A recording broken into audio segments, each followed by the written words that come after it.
si tot és a tan llarg termini, clar, vosaltres si teniu pensat quan s'esgotarà el sòl de l'àrea metropolitana? Buena pregunta.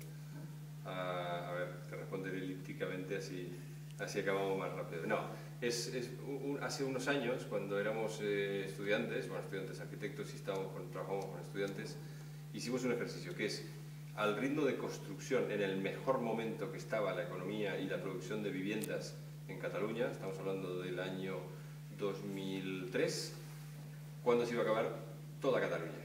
O sea, el ritmo de crecimiento de la ocupación de suelo y de tal, pues calculábamos el año que era el 2100 o 2200, no sé qué. Es decir, era finito con el ritmo que llevábamos.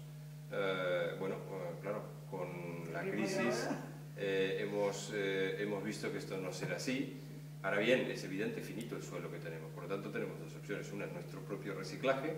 Tenemos que reciclarlos en productos que dejan de ser competitivos, que están abandonados, que están decadentes, como las zonas industriales, pero también la parte residencial. El área residencial, tenemos parque residencial obsoleto, que hemos de reciclar, sobre todo con la agenda de la introducción de eficacia energética. Pero el área metropolitana como tal, que sí que es claramente finita, ¿hay algún estudio que con el suelo que hay a un ritmo de crecimiento de estos últimos años, con la capacidad de creación de suelo que hay, en qué momento se agota tal como está en esos momentos? No sé si hay estudios, lo que pasa es que esos estudios quizás hace 10 años atrás tenían sentido, hoy han dejado de tenerlos. La preocupación es toda la contraria, ¿no?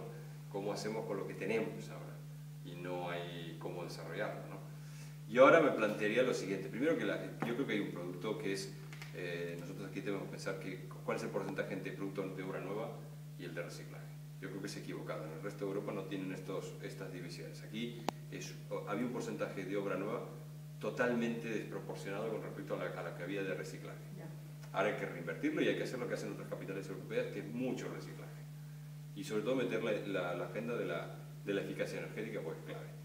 Segundo, lo que es nuevo debería también venir de un reciclaje de antiguas áreas de infraestructuras obsoletas, de antiguas formas de producir, como quitamos toda la parte de la vía olímpica, como quitamos... Tenemos que pensar cómo generar cosas que por su obsolescencia han dejado de tener sentido. Y después, si nos fuera tan bien, podríamos pensar cómo generar más suelo. Insisto, lo del área metropolitana es una entelequia, son 36, pero ¿quién dice que no son 52? Sí, ¿quién dice por qué Molins-Rey no es área metropolitana? Es una discusión que no tiene un límite claro. En el fondo, nosotros podemos pensar y modular en el tiempo y en el espacio este tema. Yo no me preocuparía excesiva. Creo que tenemos para ser optimistas. Muchas gracias.